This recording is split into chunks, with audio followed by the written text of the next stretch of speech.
Today in the garage, we're going to be working on this 91 Toyota Land Cruiser. Ever since I've gone through this big puddle,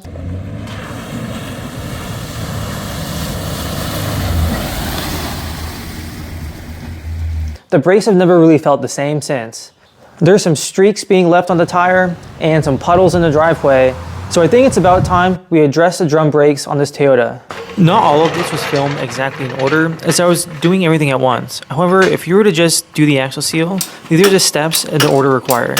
The tools and parts needed to replace the axle seal are as follows: a 24mm, 21, 14, 12mm socket, an impact, ratchet, and extensions to help save time, oil drain pan, seal puller, putty knife and prying tools to remove the cover, a hammer or mallet, a large socket to beat in the new seal, preferably a 3/8 torque wrench, a 1/2-inch torque wrench for your lug nuts, and rags and shop towels to keep all your parts clean. The parts you're going to need is a new axle seal, differential cover gasket, and a 4-quart jug of gear oil.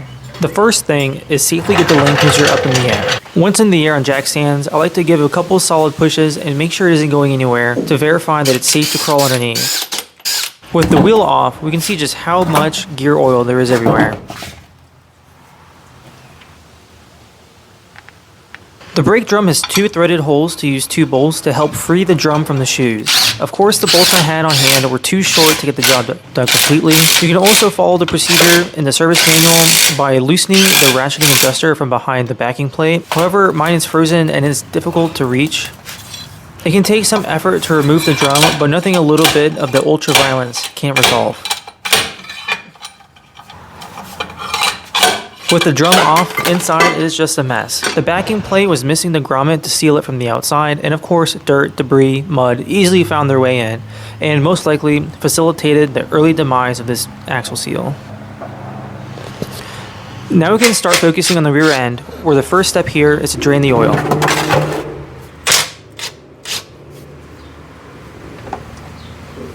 While the oil is draining, remove the LSPD bracket and handbrake cable bracket. Once the oil has drained, remove the nuts for the differential cover. If yours are rusty like mine, the whole stud may come out, but that's okay. Now you can use your putty knife or other prying tools to break the seal of the gasket and pry off the cover. Careful not to scratch any of the surfaces. I did loosen my spray bar bracket to make it easier to remove, but the service manual doesn't say anything about that, and you should allegedly be able to remove it without doing that. Next, remove the pinion shaft pin from the bottom of the carrier. With the pin removed, the pinion shaft and spacer can be easily taken out. The pinion gears and thrust washers will want to fall out as well. If they fall out, it's not a big deal, they'll be put back in, and it's just a little bit tedious to line them up when installing.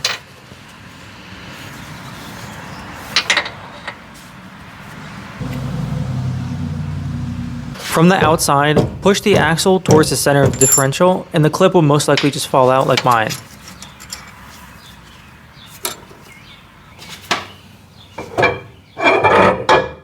Collect all your parts that fell out, and you should now be able to freely slide the axle out. Yep, it's leaking for sure. Now you can use your seal puller to pry out the seal. Careful, again, not to mar any of the mating surfaces.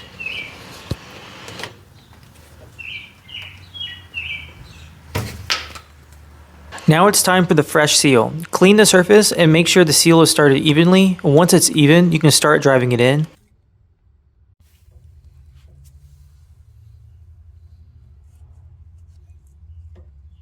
Use one of the very large sockets that you have, or a spacer, and start driving the seal in. In my experience, it's going to try and not go in straight, and I did manage to actually bend the first one. This is the second one. So yeah, it is very easy to bend your seal. Make sure you don't do that, and focus on really trying to get it in straight.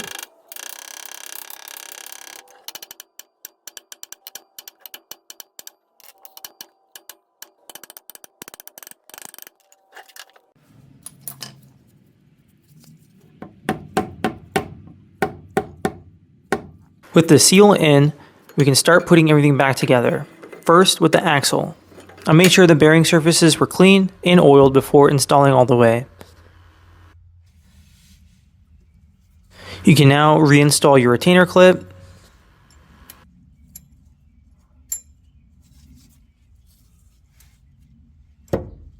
This is now the part that's probably the most frustrating, is lining up all the washers, gears, and shafts. However, it just takes time and I swear it comes back together. Here I am just verifying the alignment before the shaft spacer is installed.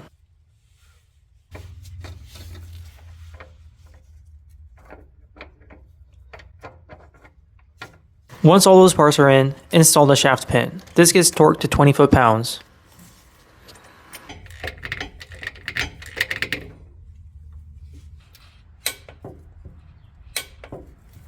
Now we can hide this mess and reinstall the cover. Clean the mating surfaces completely while being careful again to not mar any of the surfaces.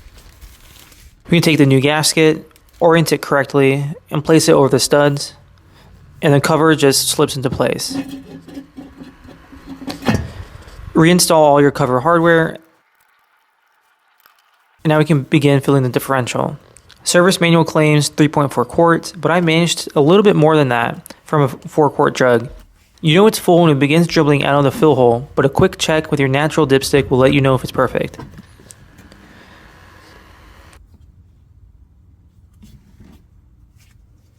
The fill plug goes in, and you're done.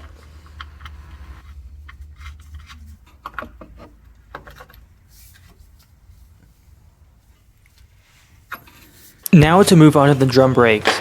After a quick cleanup, we can see what we were dealing with. Operating the handbrake, nothing happens.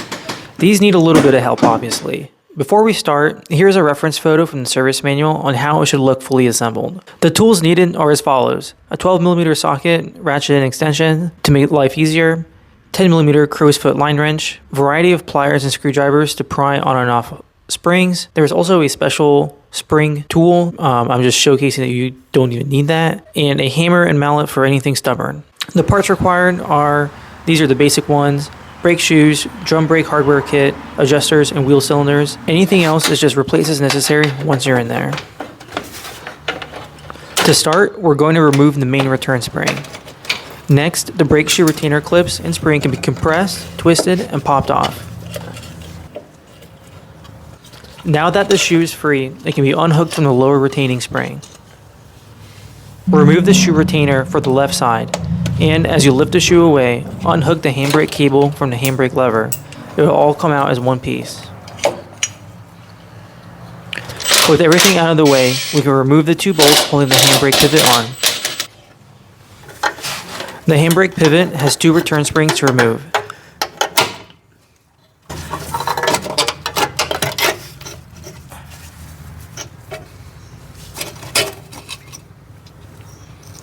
Finally, disconnect the arm from the handbrake cable by removing the pin.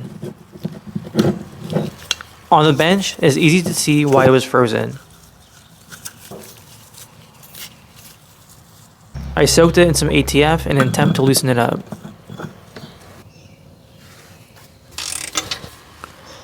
This wheel cylinder is also being replaced.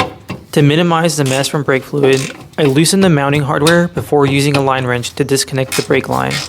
This way, I didn't want to fight potentially frozen bolts with a dripping line. You could also pinch the soft line to the rear axle to further minimize fluid loss.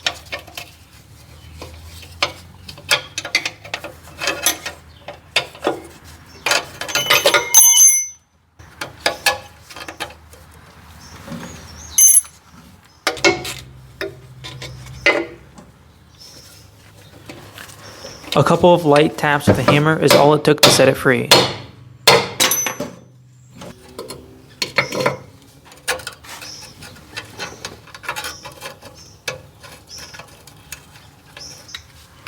The new wheel cylinder goes in, making sure that the bleed screw faces up and all the hardware is snugged down.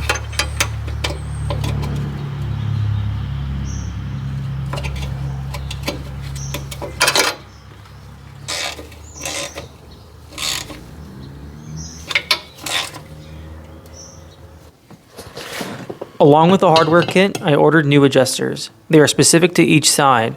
With the new brake shoe, I installed the main handbrake lever, circlip, adjuster arm, circlip, and then return spring. These are pretty strange circlips, and I just used some pliers to close the ends.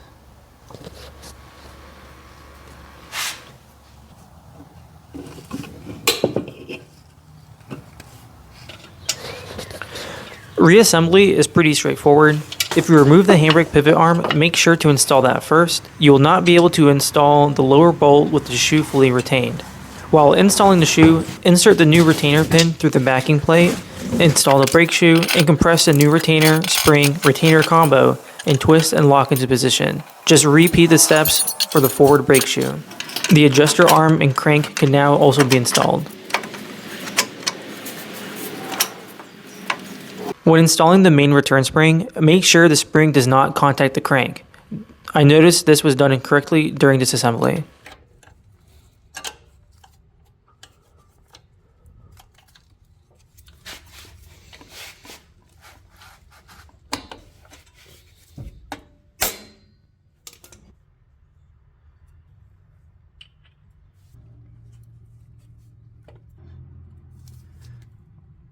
We can now install the lower retaining spring.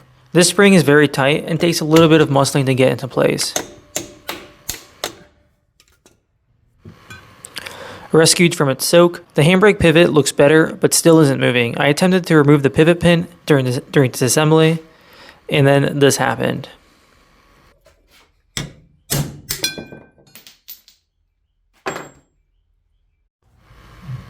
Luckily, the pivot, pin, and cable are still available from Toyota, and new ones were arriving shortly.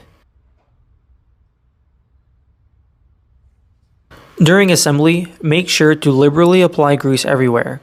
You do not want this to freeze up again.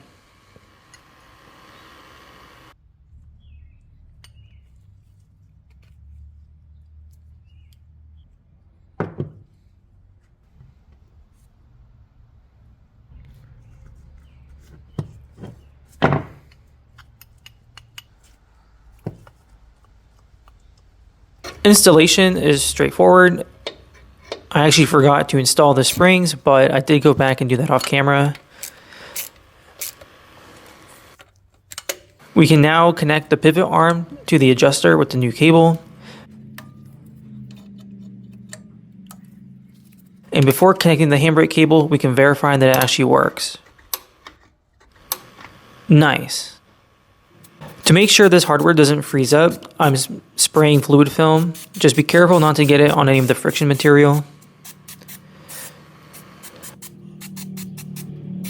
With that done, I connected the handbrake and reinstalled the drum after a thorough cleaning with brake clean to remove all the gear oil. The drum was still in perfectly fine, normal condition.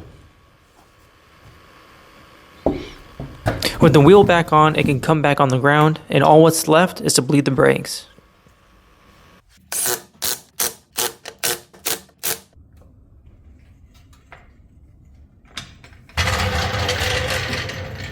With all the hard work done, I've managed to drive this around to verify that all the work actually works. So, brakes actually work, axle seal keeps all the fluid in, and nothing else has fallen apart yet, so I'd call that a win. If you found this video useful to work on your Land Cruiser, make sure to subscribe because there's more coming out that needs to be done, and you might need to do that as well. If you have any comments or suggestions for future videos, or I did something wrong, you can flame me down in there in the comments section. And with that, thanks for watching.